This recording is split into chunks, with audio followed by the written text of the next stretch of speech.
അടുത്ത മോഡൽ ക്വസ്റ്റ്യനിൽ module 4 question number 8, അതും ഐസോമെട്രിക് ഡ്രോയിങ് ആണ്. ഐസോമെട്രിക് വ്യൂ തന്നെയാണ് ഇവിടെയും ചോദിച്ചിരിക്കുന്നത്. ഇവിടെ പറയണത് ക്വസ്റ്റ്യൻ ഒന്ന് പോസ് ചെയ്തിട്ട് എഴുതിയെടുക്കുക. ഹെമിസ്ഫിയർ 80 mm ഡയമീറ്റർ, അതായത് ഒരു സ്ഫിയറിൻ്റെ പകുതിയോളൂ, അത് ഗ്രൗണ്ടിൽ റെസ്റ്റ് ചെയ്യാണ്. പക്ഷേ ഫ്ലാറ്റ് സർഫസ് ഫേസിങ് അപ്വേർഡ്സ്, അതിന് മുകളിലൊരു ഫ്ലാറ്റ് സർഫസ് എന്ന് പറഞ്ഞാൽ ഒരു സർക്കുലാർ ഷേപ്പുള്ള സർഫസാണ്, അത് മുകളിലാണ്. ചിരട്ട കമിഴ്ത്തി വെച്ചിരിക്കുന്ന പോലെയല്ല, നേരെ ഇരിക്കുന്നത് പോലെ. ആ ഹെമിസ്ഫിയറിൻ്റെ ടോപ്പിലുള്ള സർക്കുലാർ ടോപ്പ് ബേസിൽ ഒരു square pyramid 40 mm side, axis 60 rest ചെയ്യുന്നു സെൻട്രലി ഓൺ ടോപ്പ്. ഇതിൻ്റെ കോമ്പിനേഷൻ്റെ ഐസോമെട്രിക് വ്യൂ വരിക, അതാണ് ആവശ്യം. അപ്പോൾ ആദ്യം ഞാൻ അതിനൊരു ഫ്രണ്ട് വ്യൂ ടോപ്പ് വ്യൂ വരയ്ക്കാം.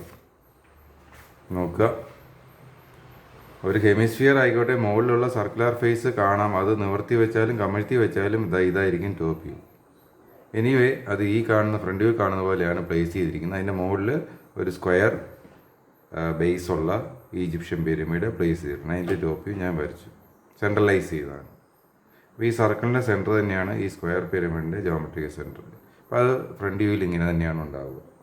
ഇതിൻ്റെ ഡയമെൻഷനാണ് 40 mm radius or 80 mm diameter. ഇതിൻ്റെ ഡയമെൻഷനാണ് 40 mm side, axis height 60 mm. ഇതാണ് ക്വസ്റ്റ്യനിൽ പറഞ്ഞിരിക്കുന്നത്. ആ ഡയമെൻഷൻസൊക്കെ ഇതിൽ കാണിക്കാം. ഇനി ഇത് 3D വരയ്ക്കാൻ ഞാൻ അതിൻ്റെ ആക്സിസ് LDH ആക്സിസുകളിവിടെ വരച്ചിട്ടുണ്ട്. ഈ LDH ആക്സിസ് എന്ന് പറയുന്നത് നമുക്ക് ആദ്യം ഹെമിസ്ഫിയർ ആണ് ഏറ്റവും അടിയിൽ വരയ്ക്കാൻ, ഹാഫ് സ്ഫിയർ. അത് വരച്ചതിന് ശേഷമാണ് അതിൻ്റെ മുകളിൽ ഈജിപ്ഷ്യൻ പിരമിഡ് പ്ലേസ് ചെയ്യുക. ഈ ഹെമിസ്ഫിയറിനെ സംബന്ധിച്ച് ഒരു കണ്ടെയ്നർ വേണം. അതൊരു സ്ക്വയറാണ്, ഈ ടോപ്പ് വ്യൂവിൽ സ്ക്വയറാണ്. ഇവിടെ ഹൈറ്റ് കണ്ടെയ്നർക്ക് ഈ ഹൈറ്റാണ്. ഈ സ്ക്വയറിൻ്റെ ഡയമെൻഷൻ 80 ആണ്, കാരണം സർക്കിളിൻ്റെ ഡയമീറ്റർ ആണത്. ഈ ആ ഒരു കണ്ടെയ്നറിൻ്റെ ബോക്സിൻ്റെ ഹൈറ്റ് 40 റേഡിയസ് ആണ്. അപ്പോൾ 80 സ്ക്വയർ ഫേസ് ഉള്ള 40 ഹൈറ്റ് ഉള്ള ഒരു ക്യൂബോയിഡാണത്. ആ ക്യൂബോയിഡ് ഇവിടെ വരച്ചാൽ നമുക്ക് ആ ഒരു ഹെമിസ്ഫിയറിൻ്റെ കൺസ്ട്രക്ഷൻ കംപ്ലീറ്റ് ആക്കാൻ പറ്റും. ഇത് ഞാൻ വളരെ റെഡ്യൂസ്ഡ് സ്കെയിലാണ് ചെയ്തത്. ഇത് ഞാൻ ഇത്തിരി എൻലാർജ്ഡ് സ്കെയിലിൽ ചെയ്യാം. ആദ്യം ഞാൻ ആ 40 ഹൈറ്റുള്ള സ്ക്വയർ ക്യൂബോയിഡ് വരയ്ക്കും. ആ ക്യൂബോയിഡിനുള്ളിലാണ് ഈ ഹാഫ് സ്ഫിയർ പ്ലേസ് ചെയ്തിരിക്കുന്നത്. ഒരു ഫുൾ സ്ഫിയർ ആയിരുന്നെങ്കിൽ കറക്റ്റ് ക്യൂബ് വന്നേനെ. അതിന് ഹാഫ് സൈസ് ഹൈറ്റുള്ള ക്യൂബോയിഡാണിത്. 80 40.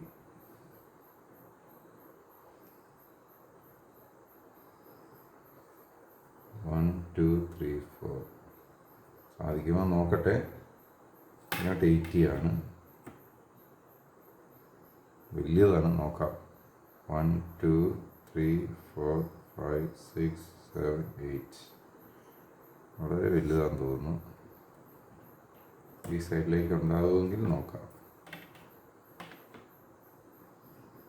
ഇല്ല, ഇത്തിരി ഔട്ടാണ്. ഞാൻ ചെറുതാക്കുക. 1, 2, 3, 4. ബാക്കിയിൽ ഒരുപാട് ചെറുതാവും.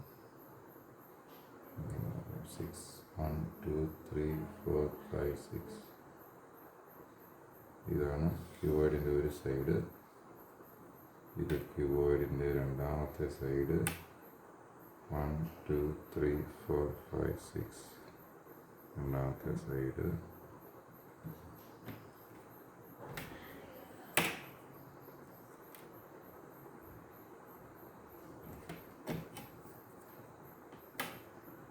ഓക്കെ, അപ്പോൾ 20 ഹൈറ്റ്,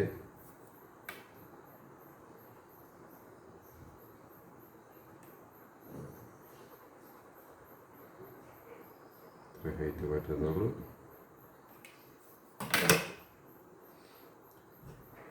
കോമ്പസ് കൊണ്ട് ഇവിടെ ഒരു ആർക്ക് കട്ട് ചെയ്യുക. ഈ ഡിസ്റ്റൻസിൽ ഇങ്ങോട്ട് ഒരു ആർക്ക് കട്ട് ചെയ്യുക. ഇത് ഒരു സ്ക്വയർ ആയതുകൊണ്ട് അത് ഒന്ന് ചെയ്ത് നോക്കാം.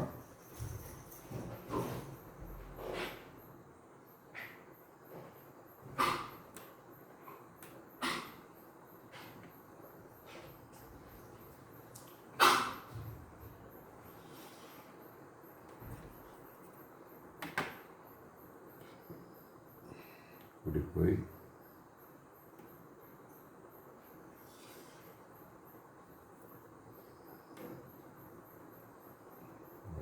ഓക്കെ,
ഏതാണ്ട് ഒരു ക്യൂബോയിഡ് ഞാൻ വരച്ചിട്ടുണ്ട്. ഈ ക്യൂബോയിഡിൽ വേണം ഹാഫ് സ്ഫിയർ അപ്ലൈ ചെയ്യാൻ. ഫുൾ സ്ഫിയർ വരയ്ക്കാൻ നമുക്ക് ആ നോർത്ത് സൗത്ത് ഓയൊക്കെ വേണമായിരുന്നു. ഐസോമെട്രിക് സ്കെയിലും കാര്യങ്ങളൊക്കെ എൻലാർജ്ഡ് റേഡിയസ് കണ്ടുപിടിക്കാൻ വേണം. എന്തുകൊണ്ടാണ് എൻലാർജ്ഡ് റേഡിയസ്? ഇത് ഐസോമെട്രിക് വ്യൂ ആയതുകൊണ്ട് നോർത്ത് സൗത്ത് ആക്ച്വലും അതിന് പുറമേ വരയ്ക്കുന്ന സർക്കിൾ എൻലാർജ്ഡും വേണം. പക്ഷേ ഇത് ഹെമിസ്ഫിയറിന് അതിൻ്റെ ആവശ്യമില്ല. നമുക്ക് ഹെമിസ്ഫിയറിൻ്റെ ടോപ്പിൽ ഒരു സർക്കിളാണെന്നറിയാം. ആ സർക്കിൾ നമ്മൾ ഇവിടെ വരച്ച് കഴിയുമ്പോൾ എലിപ്സ് ആവണം. ഞാൻ ആ എലിപ്സ് ഇവിടെ വരച്ച് കഴിഞ്ഞാൽ എനിക്ക് ആ ഹെമിസ്ഫിയറിൻ്റെ ജോലി എളുപ്പമായി. ഞാൻ ഗ്രീൻ കളർ ഒബ്ജക്റ്റാണ്, ഇവിടെ ഗ്രീൻ കളറിൽ തന്നെ ചെയ്യാം. ആ 4 സെൻറ്റർ മെത്തേഡ് ഉപയോഗിച്ച് എലിപ്സ് ഈ ഒരു സ്ക്വയറിൽ വരയ്ക്കുന്ന എങ്ങനെയാണെന്ന് നമ്മൾ പഠിച്ചിട്ടുണ്ട്. അത് ഞാനിവിടെ അപ്ലൈ ചെയ്യുകയാണ്.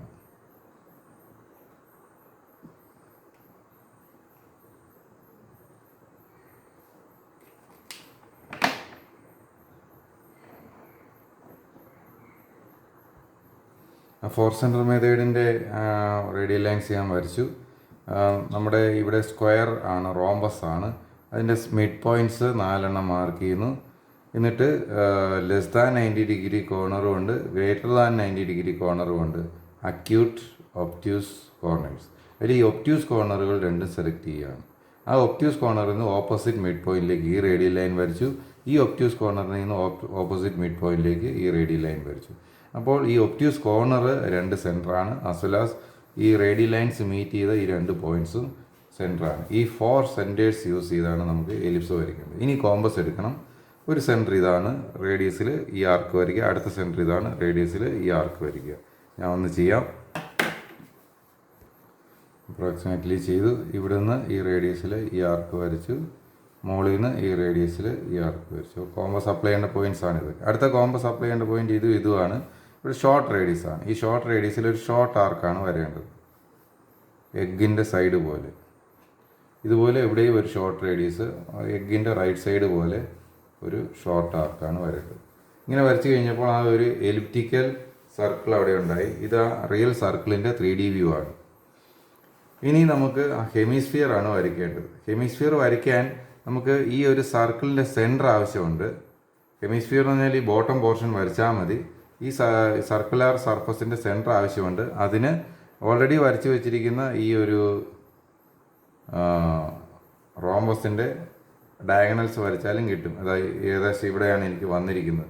അവിടെ നിന്ന് കോമ്പസ് അപ്ലൈ ചെയ്ത് ഈ ലെഫ്റ്റ് എക്സ്ട്രീമും റൈറ്റ് എക്സ്ട്രീമും പെൻസിലിൻ്റെ ആ ലെഗ് വിഡ്ത്ത് ഒന്ന് കമ്പയർ ചെയ്ത് നോക്കുക. ഈക്വലാണോ? ഈക്വൽ ആയിരിക്കണം, അതാണ് നമ്മുടെ ആക്യുറസി. എങ്കിൽ അത് താഴേക്ക് കണ്ടിന്യൂ ചെയ്ത് ആ ഒരു വെസലിൻ്റെ ബോട്ടം പോലെയുള്ള കർവേച്ചർ വരയ്ക്കുക. ഇപ്പോൾ ഹെമിസ്ഫിയറായി.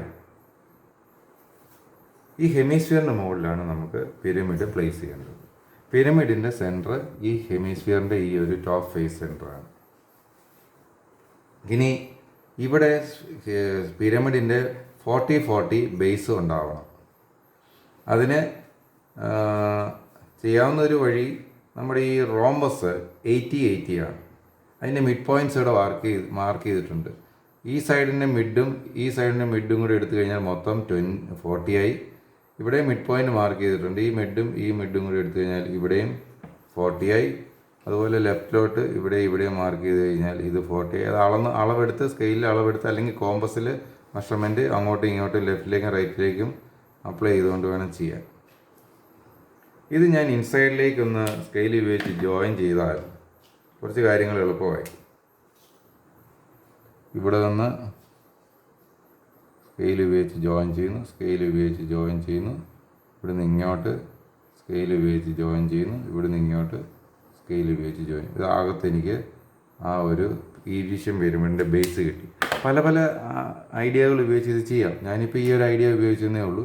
ഇപ്പോൾ ഈജിപ്ഷ്യൻ പിരമിഡിൻ്റെ ബേസ് എനിക്ക് ഉണ്ടായത് ഇവിടെയാണ്.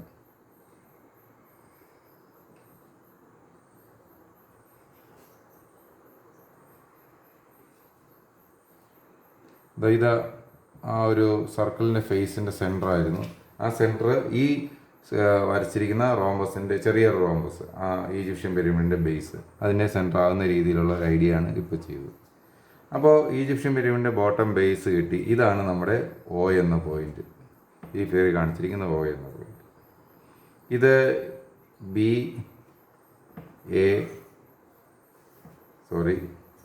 ഇതാണ് നമ്മൾ വ്യൂവിങ് കോർണർ എങ്കിൽ ഇത് B, ഇത് C, A, D, O. Oil നിന്ന് ഇയിലേക്കുള്ള ഹൈറ്റ് 60 ആണ്. ആ 60 ഹൈറ്റ് ആക്ച്വലി സ്കെയിൽ ഉപയോഗിച്ച് നമുക്കിവിടെ മെഷർ ചെയ്യാം, അപ്ലൈ ചെയ്യാം.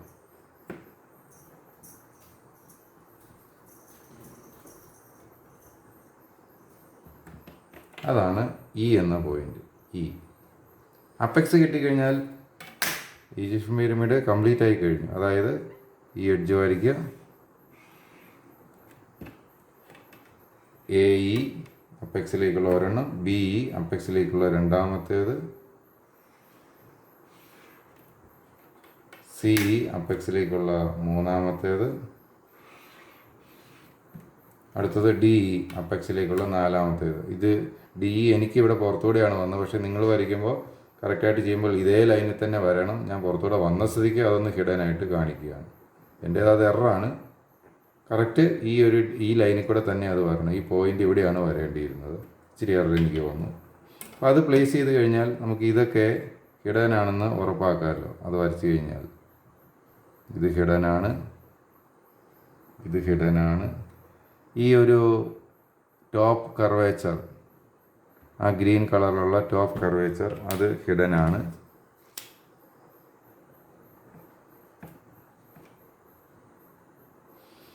ഇപ്പോഴാണ് ഒരു 3D ഡ്രോയിങ് കംപ്ലീറ്റ് ആയി. ഇനി ഇവിടെ ഞാൻ ഈ ബ്ലാക്ക് കളറിൽ വരച്ചിരിക്കുന്ന ഈ ഒരു കണ്ടെയ്നറിനൊന്നും പ്രാധാന്യമില്ല. അതൊക്കെ 2H കൊണ്ട് വളരെ ലൈറ്റായിട്ട് ഉണ്ടാവേണ്ടതാണ്. ഞാൻ വളരെ ഡാർക്കായിട്ടുള്ള ഒരു ബ്ലാക്ക് ഇങ്ക് ഉപയോഗിച്ചതുകൊണ്ടാണ് അത് അത്രയും തെളിഞ്ഞ് നിൽക്കുന്നത്. അതൊന്ന് ലൈറ്റ് ആക്കാം.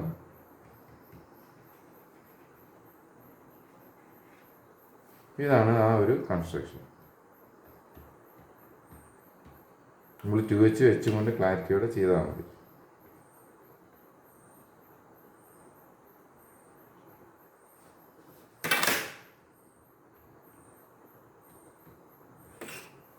ഇനി ഇതിൽ ഡയമെൻഷനിങ് ചെയ്യണം. ഡയമെൻഷനിങ് ചെയ്യാൻ ഈ ഒരു ഈജിപ്ഷ്യൻ പിരമിഡിൻ്റെ ബേസ് കാണിക്കണം, ഈജിപ്ഷ്യൻ പിരമിഡിൻ്റെ ആക്സിസ് ഹൈറ്റ് കാണിക്കണം, ഈ ഒരു ഹെമിസ്ഫിയറിൻ്റെ ഡയമെൻഷൻ കാണിക്കണം. ഹെമിസ്ഫിയറിൻ്റെ ഡയമെൻഷൻ കാണിക്കാൻ ഇവിടെ O ഉണ്ട്. ഓയിൽ നിന്നും ഇവിടേക്കൊരു റേഡിയസ് വരച്ചിട്ട് സ്ഫെറിക്കൽ റേഡിയസ് 40 എന്ന് എഴുതുക. ഈജിപ്ഷ്യൻ പിരമിഡിൻ്റെ ഡയമെൻഷൻ കാണിക്കാൻ അതും റെഡിൽ തന്നെ ചെയ്യാം. ആക്സിസിന് പാരലായിട്ട് Lനും Dക്കും Hനും പാരലായിട്ട് ചെയ്യണം. ഇത് എല്ലാ ആക്സിസിന് പാരലാണ്. ഇതിന് ഞാൻ അതിൽ നിന്ന് പുറത്തേക്ക് എക്സ്റ്റെൻഡ് ചെയ്യുന്നു, ഇവിടുന്നും പുറത്തേക്ക് എക്സ്റ്റെൻഡ് ചെയ്യുന്നു. ആക്സിസിന് പാരല് അത് സൗകര്യപ്രദമായ ഒരു സ്പേസിൽ ആരോ ഹെഡ് ഡയമെൻഷൻ ലൈൻ വരയ്ക്കുന്നു. അതിൻ്റെ മെഷർമെൻറ്റ് 40 ആണെന്ന് എഴുതുന്നു.